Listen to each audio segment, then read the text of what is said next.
Breaking news, কি চলছে এই বিশ্বে? করোনা শেষ না হতে হতেই দেশে দেখা দিল আরো এক মরণ ব্যাধি, নাম তার টিকটক। কিন্তু এটি করোনার থেকেও বেশি ভয়ঙ্কর। আর এই রোগের মেন টার্গেট আমাদের যুব সমাজ। কিন্তু শুধু যুব সমাজেই নয়, এই রোগ ছড়িয়ে পড়ছে শিশু থেকে বৃদ্ধ সবার মাঝে, আর দেশ চলে যাচ্ছে ধ্বংসের দিকে। তাই এই রোগের বিস্তারিত নিয়ে টিকটক পল্লী থেকে আমাদের সাথে থাকছে রিপোর্টার কাকা। হ্যালো রিপোর্টার কাকা।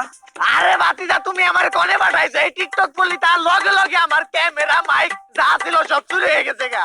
ও কাকা, আমি তো আপনার বলতেই ভুলে গেছি যে টিকটকাররা টিকটক বানানোর খরচ যোগানোর জন্য রাত্রের বেলা চুরি করে আর দিনের বেলা টিকটক। কিন্তু কাকা, আপনার কাছ থেকে দিনের বেলা চুরি হইলো কেমনে? তাইলে মনে হয় নতুন করে টিকটকাররা দিনের বেলাও চুরি করা শুরু করছে। কাকা, আপনি আমার একটা কল দিবেন না? আরে বাতিজা, ফোন দেবো কেমনে? মোবাইল তো চুরি হয়ে গেছে গা। কাকা, আপনারটা কি আইফোন আছিল? ও বাতিজা, তাইলে কাকা ওইটার কথা ভুলে যান, কারণ টিকটক বানাইতে গেলে ভালো আইফোন লাগে, তাই ওইটা টিকটকাররাই মেরে দিছে। তা কাকা, ওই জায়গায় যে আপনি কিরকম পরিস্থিতি দেখতেছেন? আরে বাতিজা, আমি এটা কোন টিকটক বললি চাইছি নাকি পাগলা গারো চাইছি কিছুই তো বুঝতাছি না। ওগুলোকে তো স্বাভাবিক মানুষের কোনো মিলই নাই। কেউ পোলাওয়া সত্ত্বেও মায়া গো মতো নাচতাছে, কেউ আবার হাত দিয়ে গুলি করে মানুষ মেরে স্লো মোশনে হাঁটতাছে, আবার কেউ চুলের মধ্যে গুকালা করে 32টা দাঁত বের করে পাগলের মতো হাঁটতাছে।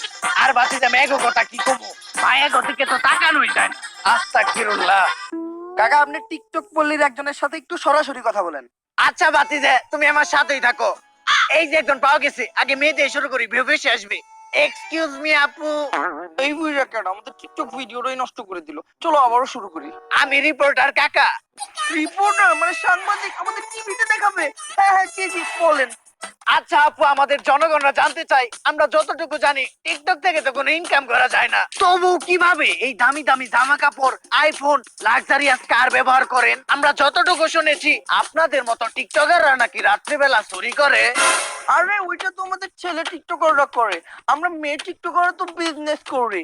কিসের ব্যবসা করেন? আমরা তো অনলাইনে ব্যবসা করি, এটা পার্সোনাল, এটা বলা যাবে না। আচ্ছা আপু, এই ব্যবসাতে ইনকাম কেমন? যদিও অনলাইনের ইনকাম সম্বন্ধে বলতে হয় না, তারপর আজকে বললেই দেই। অশ্লীল মেয়ে টিকটকারদের ইনকামই এইটা। Audio call 500, video call 1000। আর এটা আমাদের ভিজিটিং কার্ড। আর সার্ভিস কিন্তু রাত 12টার পর থেকে শুরু হয়, কারণ এর আগে আমরা টিকটক ছোট জামা কাপড় পরে কেন? আরে ভিউ, লাইক, কমেন্ট, শরীরে জামা আছে কিবা না আছে ওটা আমাদের দেখার দরকার নাই। আমাদের শুধু ভিউ, লাইক আর কমেন্ট দরকার। আর শুধু এমন না যে আমরা মেয়ে টিকটকাররা সবসময় ছোট ছোট জামা কাপড় পরে ভিডিও বানাই। সিজন বুইসা রোজার টাইমে আমাদের মেয়ে টিকটকারদের দেখবেন যে আমরা হয়ে গেছি পিসাব। বোরকা পরা ছাড়া, হিজাব ছাড়া, ইসলামিক ভিডিও ছাড়া আমরা ভিডিওই করি না। এমন না যে তখন আমরা ধার্মিক হয়ে যাই, আসলে এগুলো আমাদের বিজনেস পলিসি, কারণ ওই টাইমে ইসলামিক